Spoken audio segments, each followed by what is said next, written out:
गजानन विजय ग्रंथ अध्याय पहिला. वक्रतुंड महाकाय सूर्यकोटी समप्रभ निर्विघ्नं कुरु मे देव सर्वकार्येषु सर्वदा. गणनाथ गणपती रविशुक्र बृहस्पती गजानन ग्रंथ प्राकृतवाणी प्रवर्तते. श्रोता वक्ता सावधाना भवन्तु. श्री गणेशाय नमः. जय जयाजी उदार कीर्ती, जय जयाजी प्रतापज्योती, जय जयाजी हे गणपती गौरीपुत्रा मयुरेशा. कार्यारंभी तुझे स्मरण करिता आले जन, मोठमोठाले विद्वान साधू संत सत्पुरुष. तुझ्या कृपेची अगाध शक्ती विघ्ने अवघी भस्म होती. कापुसाचा पाड किती अग्निपुढे दया घना. म्हणून आदरे वंदना करीतसे मी तुझ्या चरणा. सुरस करवी पद्यरचना दासगणूच्या मुखाने. ज्यांनी हा ग्रंथ रचलेला आहे म्हणजे दासगणूंनी, ते आता गणपतीचे स्मरण करत आहेत आणि गजाननाची स्तुती करत आहेत. मी अज्ञानमती मंदमती नाही काव्य व्युत्पत्ती, परी तू वास केल्या चित्ती कार्य माझे होईल हे. आता आदी माया सरस्वती जी ब्रह्माची होय प्रकृती, जी कविवरांची ध्येयमूर्ती ब्रह्मकुमारी शारदा. तसंच गणपतीला वंदन करता आणि शारदेची सुद्धा स्तुती करता येते. त्या जगदंबे कारण असो माझे साष्टांगन मन, मी लेकरू आहे अजान अभिमान माझा धरावा. तुझ्या कृपेची अगाध थोरी पांगळाही चढे गिरी, मुकाम सभे माझारी देई व्याख्यान अस्खलिकत. त्या तुझ्या कीर्तीला कमीपणा न आणि भला, साह्य दासगुणला ग्रंथ रचनेस करिया. तर शारदेला म्हणताय तुझी कृपा झाल्यावर पांगळा पर्वत चढू शकतो किंवा मुका बोलू शकतो म्हणे, तर मला सुद्धा आता हा ग्रंथ रचण्याला तू साह्य कर असं हे दासगणू म्हणतायत. आता हे पुराण पुरुषा पांडुरंगा पंढरीशा सच्चिदानंदा रमेशा पाही माम दीनबंधो. तू सर्व साक्षी जगदाधार, तू व्यापक चराचर करता करविता सर्वेश्वर अवघे काही तूच तू. आता पांडुरंगाची स्तुती करता येते. जन जगजन आणि जनार्दन तूच एक परिपूर्ण, सगुण आणि निर्गुण तूच की रे माय बापा. ऐसा तुझा अगाध महिमा जो न कळे निगमागमा, तेथे काय पुरुषोत्तमा या गणूचा पाड असे. तर तुझा महिमा एवढा आहे म्हणे, तर तिथं मी काय वर्णन करू. ऐसा तुझा अगाध महिमा जो न कळे निगमागमा, तेथे काय पुरुषोत्तमा या गणूचा पाड असे. रामकृपा जेव्हा झाली तेव्हा माकडा शक्ती आली, गोपतेही बनले बली यमुना तिरी गोकुळात. तो रामाने जेव्हा कृपा केली तेव्हा माकडांना सुद्धा शक्ती आली लढाई करण्याची, आणि कृष्णाच्या सहाय्य करण्यासाठी गोपाळ जे होते ते सुद्धा बलवान झाले बा असं.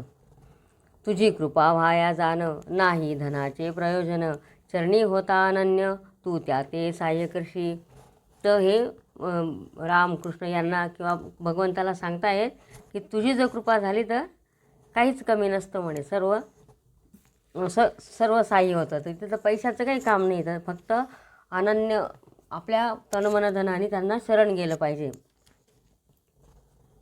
ऐसा संतांनी डांगोरा तुझा पिटीला रमावरा, म्हणून आलो तुझ्याद्वारा आता विनमुख लावू नको. विष्णूला म्हणता येते की तुझ्या दाराशी हे संतांनी फार तुझं हे केलेले म्हणे, उदो केलेलं आहे संतांनी, सर्व लोकांना तुझ्या मार्गी लावलेले आहे म्हणे. तर तू मलासुद्धा आता नाराज करू नको.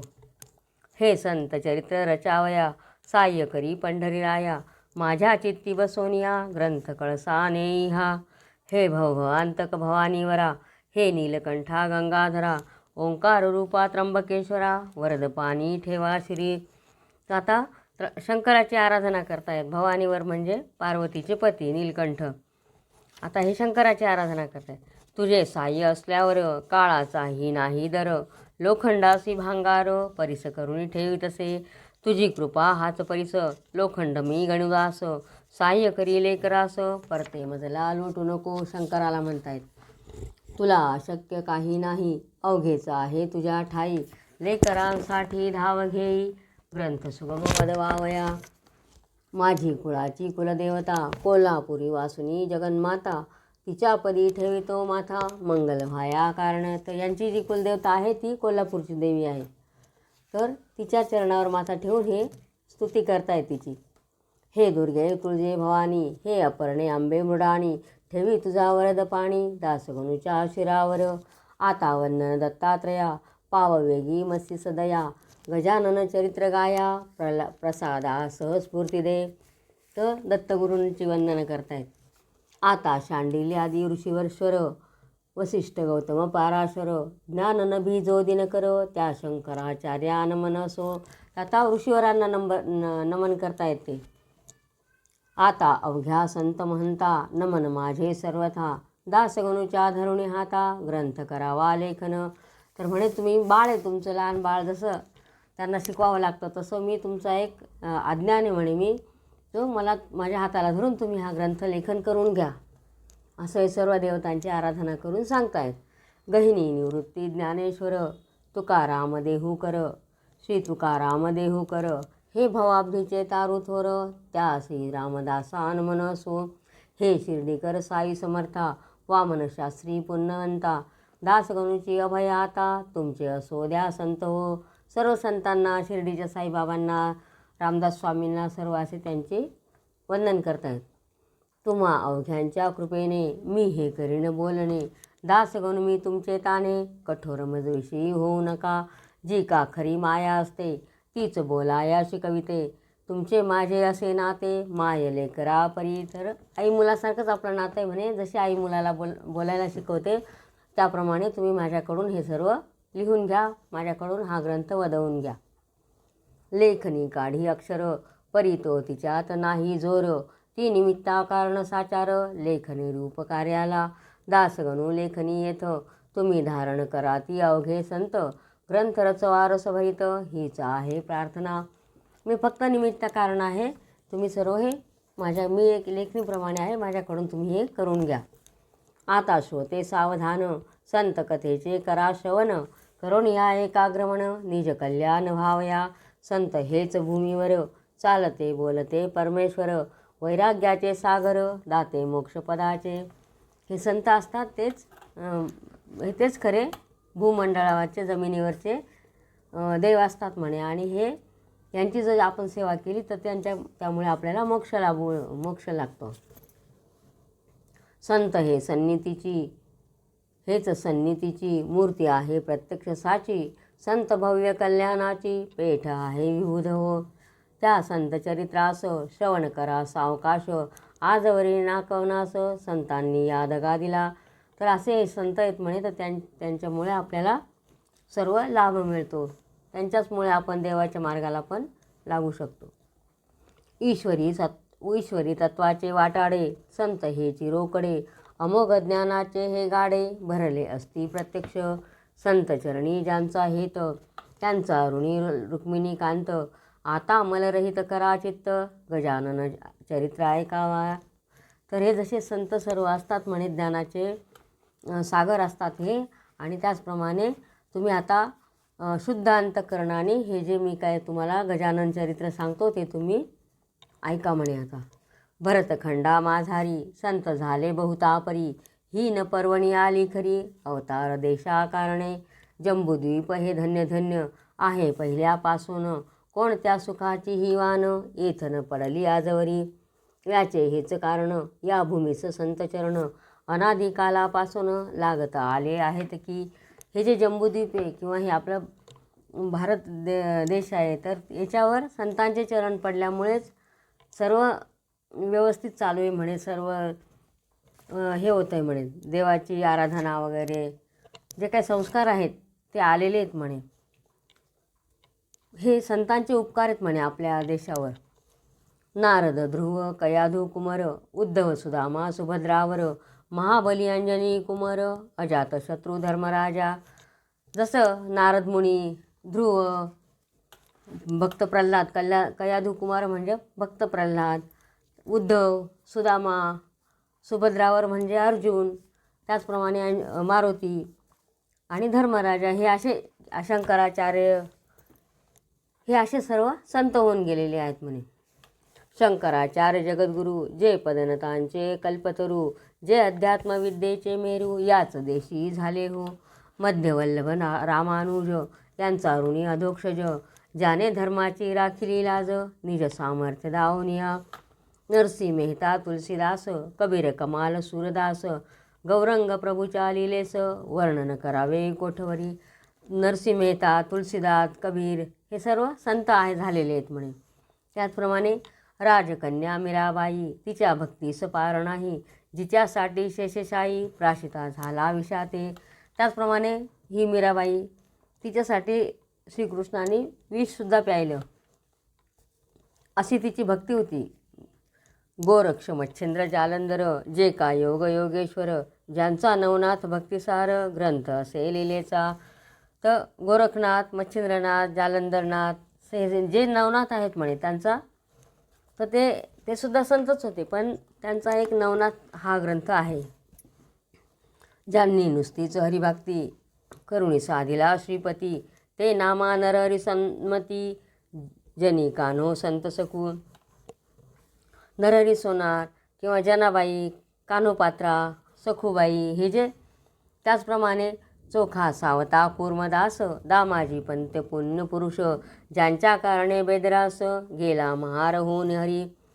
तर चोखा मेळा, सावतामाळी, कूर्मदास किंवा दामाजी पंत जे काय होते, त्याचप्रमाणे महार होऊन ते दामाजींसाठी देवाला महार होऊन त्या बेदरास याला जावं लागलं. मुकुंदराज जनार्दन, बोधला निपट निरंजन, ज्यांची चरित्रे गायन केली मागे महिपतींनी, म्हणून त्यांची नावे येत मीन साकल्ले आता देत, नुसते सांगतो वाचा ग्रंथ भक्तिविजय भक्तभला.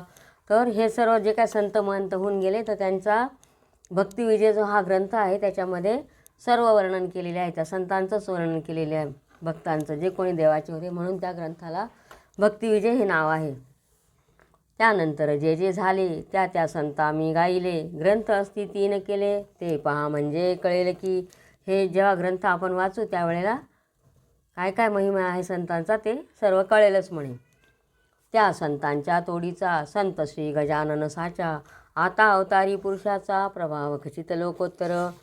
त्याचप्रमाणे हे जे एक संत आहेत ते म्हणजे गजानन महाराज, तर हे सुद्धा एक अवतारी पुरुष होते, त्यांचा हा ग्रंथ आहे, ते मी तुम्हाला सांगतो. मी जी मागे गायली संत चरित्रे असती भली, ती सारांश रूपे सांगितली, त्रय ग्रंथातून विबुध आता हे सांगोपांग, चरित्र कथितो ऐका चांग, मग सुदैवे आला योग, हे चरित्र रचण्याचा, जो प्रथमताच मी पाहिला, अकोटा सन्निध संत भला, तोच मागे राहिला, त्याचे ऐका कारण.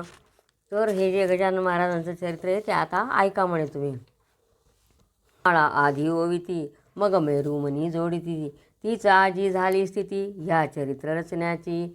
शेगाव नामे वराढात, ग्राम आहे प्रख्यात, खामगाव नामे तालुक्यात, व्यापार चाले तेजेथ मोठा. तर जसं आधी सर्व माळ होता त्याप्रमाणे मी आधी संतांची सर्व तुम्हाला माहिती सांगितली, आणि शेवटी हा मेरुमणी म्हणजे गजानन महाराजांची माहिती सांगतो म्हणे. तर खामगाव तालुक्याजवळ एक खामगाव नावाचं जे एक गाव आहे, तर तिथं व्यापार चालायचा म्हणे मोठा. परिवैभव त्याचे ग्राम लहान साचार, परिवैभव त्याचे महाथोर, ज्याचे नाव अजरामर, झाले साधू मुळे जगत्रयी. तर त्या खामगाव तालुक्यामध्ये एक शेगाव नावाचं गाव आहे म्हणते. गाव लहान आहे, पण तिथं एक संत झाल्यामुळे त्यांचं आजपर्यंत हे जे गाव आहे त्याचं नाव अजरामर झालेलं आहे म्हणे. त्या शेगाव सरोवरी भले, गजानन कमल उदया आले, जे सौरभे वेदिते झाले, या अखिल ब्रह्मांडा. तर अशा या शेगाव नावाच्या म्हणजे शेगाव हे जणू काही एखादं सरोवर आहे, आणि त्याच्यामध्ये गजानन महाराज हे कमलाप्रमाणे तिथं उदयाला आले, असं हे त्यांनी उपमा दिलेली आहे. हा शेगाव खाणीचा हिरा गजानन होय साचा, प्रभाव त्या अवलियाचा अल्पमतीने वाणितो मी. ते आता अवधारा गजानन चरणी प्रेमधरा, येणे तुमचा उद्धार खरा, होईल हे विसरू नका. तर असा हा जो हिरा आलेला आहे म्हणे, तर त्याचे मी आता वर्णन करतो आहे, ते तुम्ही सर्व एकाग्रचित्ताने ऐका म्हणे. गजानन चरित्र मेघ थोर, तुम्ही श्रोते अवघे मोर, चरित्ररूपी वर्षता नीर, ना चाल वाटे निसंशय. तर हे गजानन चरित्र म्हणजे एक प्रकारचा मेघच आहे आणि त्याचं ते तुमच्यावर बरसल्यावर तुम्ही मोराप्रमाणे नाचू लागाल. शेगावीचे पौरवास, परमभाग्याचे निश्चयच, म्हणून लादले अंतयासी. गजानन हे संतरत्न, तेव्हा करावे लागे पुण्य, जेव्हा करावे लागे पुण्य, तेव्हाच लाभती संतचरण. संत श्रेष्ठ देवाहून, याविषयी शंका नसे. काही आपल्याला पूर्व पुण्य लाभतं, त्यामुळेच आपल्याला ह्या अशा गोष्टी आपल्या नशिबात येत असतात. देव धर्म संत वगैरे. तर हे आता संत जे आहेत ते देवांपेक्षा सुद्धा श्रेष्ठ असतात. गुरु देवांपेक्षा श्रेष्ठ असतो. रामचंद्र पाटलांनी केली माझी विनवणी, पंढरी क्षेत्री येऊनी, कार्तिकीच्या वारीला माझ्या मनी हेत होता. गावे गजानन चरित्रा, परी त्यांची तत्वता, संगती नाही लागली त्या माझ्या वासनेची. पूर्तता करण्यासाठी केली रामचंद्राची योजना या समर्थे. तर जे रामचंद्र पाटील होते म्हणे, त्यांनी माझी विनंती केली होती की हे कार्तिकीच्या वारीला याल तेव्हा हे करावा, गजाननांचा ग्रंथ चरित्र गा तुम्ही असं. पण ते काही झालं नाही. पण आता मनातली इच्छा भगवंतानीच माझी आता पूर्ण केली म्हणे, रामानेच पूर्ण केली. खऱ्या संतांचे धोरण, न कळे कोणा लागून, महापुरुष गजानन आधुनिक संत चुडामणी. या महापुरुषाचा ठाव ठिकाणा कोणचा, वा पत्ता त्यांच्या जातीचा, इतिहास दृष्टा न लागे की. ते कोण होते, कुठून आले, काय ते सर्व कोणालाच माहिती नाही म्हणे. जेवी ब्रह्माचा ठाव ठिकाण, न कळे कोणा लागून, ते ब्रह्म्यास पाहून निश्चय त्याचा करणे असे. जो का हिरा तेजमान, पूर्णपणे असे जाण, तेज त्याचे पाहून ज्ञाते तल्लीन होती की. तेथे त्या हिऱ्याची खाण आहे कोणची, हे विचारी आणण्याची गरज मुळी राहत नसे.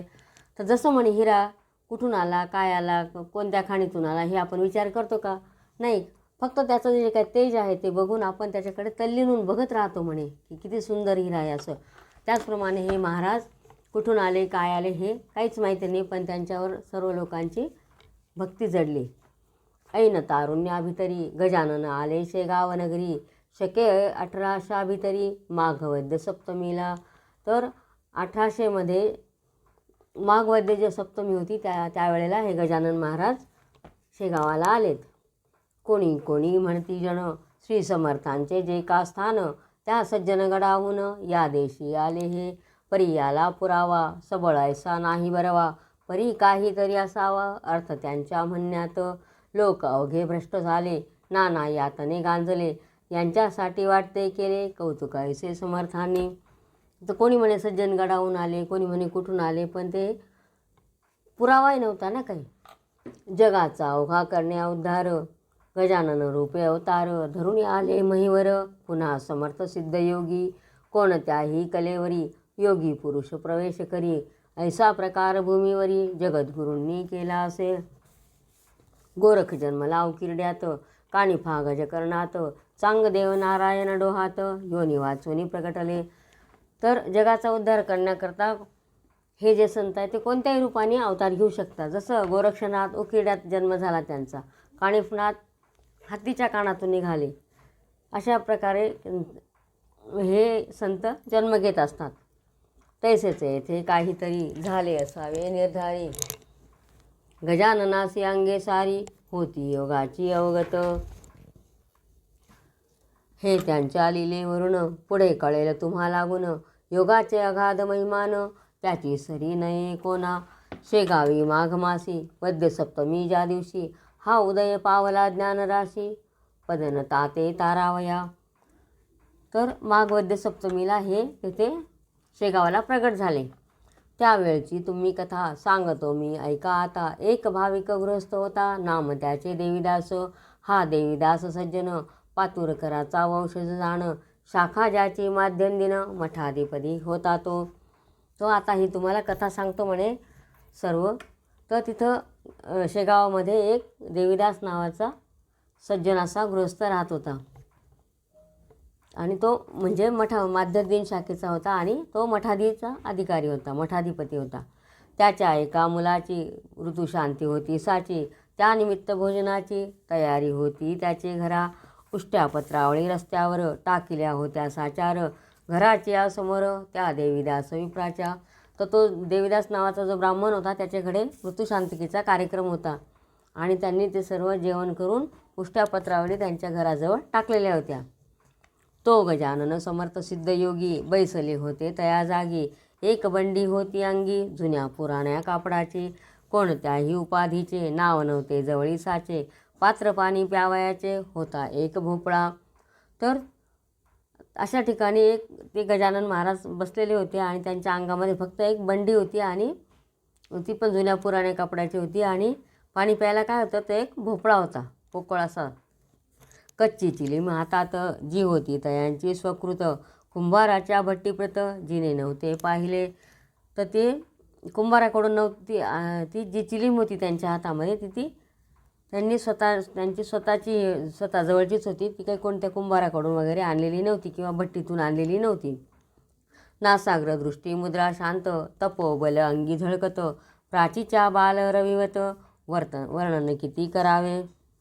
मूर्ती अवघी दिगंबर, भाव मावळला आपपर, आवड निवडी साचार, राहिली निन जवळी तयाच्या. तर ते असं नाकाकडे दृष्टी करून म्हणजे शांत अशी मुद्रा ठेवून एकाग्र नासाग्र म्हणजे नाकाच्या शेंड्यावर दृष्टी ठेवून बसलेले होते आणि त्यांच्या चेहऱ्यावर जे होतं ते तपाचं हे किरण म्हणजे असे तेजोवलय दिसत होतं, म्हणजे सामर्थ्य दिसत होतं त्यांच्या तपाचं.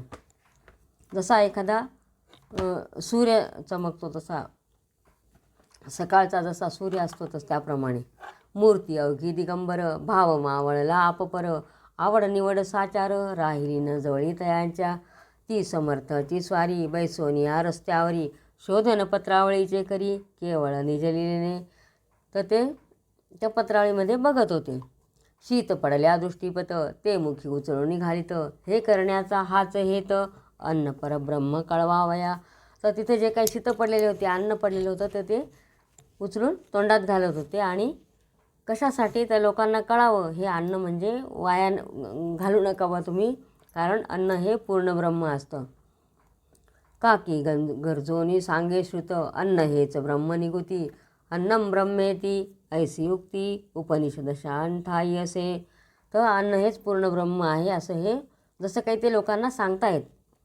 त्याची पटवावया खून, शीते वेचती दयाघन, त्याचा सामान्य जना लागून, भावार्थ तो कळला नसे.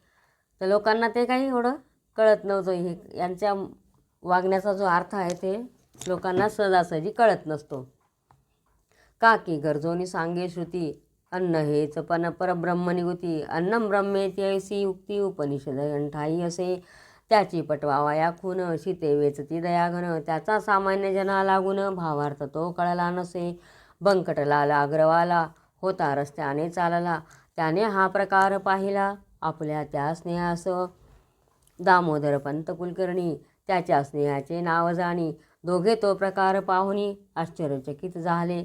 तर ते रस्त्याने बंकटलाल अग्रवाल नावाचा एक गृहस्थ होता आणि त्याचा मित्र दामोदर पंत कुलकर्णी असे दोघंजण रस्त्याने चालले होते. त्यांनी हे बघितलं आणि आश्चर्यचकित झाले आणि एकमेकांप्रत बोलू लागले असे सत्य, की याची करणी विपरीत वेड्यापरी दिसत असे. हा अन्नार्थी जरी असता तरी पात्र मागून घेता, देवीदासही या ते देता, काकी तोही सज्जन. तो म्हणे हा का कोणतरी वेडा दिसतो म्हणे, याला जो भूक लागलेली असती तर यांनी तो जो कोण देवीदास ब्राह्मण आहे त्याच्याकडून मागून घेतलं असतं आणि त्यांनी पण तोही मनुष्य चांगला आहे म्हणे, त्यांनीसुद्धा दिलं असतं म्हणे याला खायला. पण हा कोणी असा भुकेलेला व्यक्ती दिसत नाही म्हणे.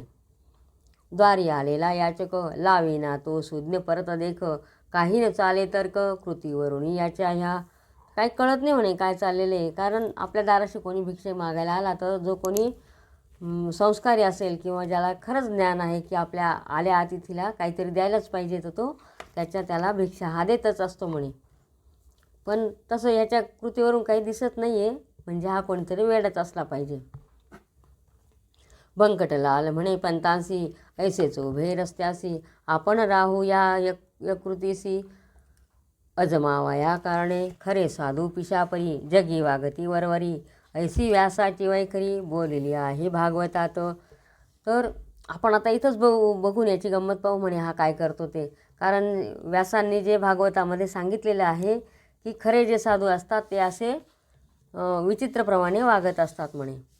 कृतीने हा वेडा दिसे परी वाटे ज्ञान गाढा, वा विमल ज्ञानाचा हुडा असावा की प्रत्यक्ष, ऐसा विचार परस्पर करू लागले साचार, रत्न असता समोर पारखी तोच जाणे त्या. तर मला तर असं वाटतं म्हणे की हा नक्की एका ज्ञानाचा सागर आहे आणि हा कोणीतरी सुज्ञ माणूस असला पाहिजे. असे दोघंजणं एकमेकांशी बोलू लागले. पथे हजारो लोक गेले परीनं कोणी पाहिले, या दोघां वाचून भले याचा विचार कराहो. रस्त्याने भरपूर लोक गेले पण कोणीच त्यांच्याकडे लक्ष दिलं नव्हतं गजानन महाराजांकडे. पण हे जे दोघं होते ते नीट लक्ष देऊन बघत होते. हिरे गारा एक या ठाई, मिसळल्या असती जगा ठाई, पारखी तो निवडून घेई गार टाकून हिऱ्याते. जसं गारगोटे असता आणि हिरे असता एकत्र केले तर जो खरा पारखी असतो तो हिरेच काढून घेतो. त्याप्रमाणे हे खरेच पारखी होते, ते बघत होते गजानन महाराजांकडे. प्रथमतः तो पुढे आला बंकटला अग्रवाला, गजाननासी विचारण्याला विनयाने येणे रीती, या पत्रावळीच्या शोधना का हो करिता कळेना, क्षुधा असेल आपणा तरी तरतूद करी अन्नाची. तर ते बंकटलाल पुढे आला आणि तो विचारू लागला नम्रपणे की तुम्हाला भूक लागली आहे का, तुम्हाला काही पाहिजे आहे का, असं जर पाहिजे असेल तर तुम्हाला आम्ही जेवायला देतो असं सांगायला लागले.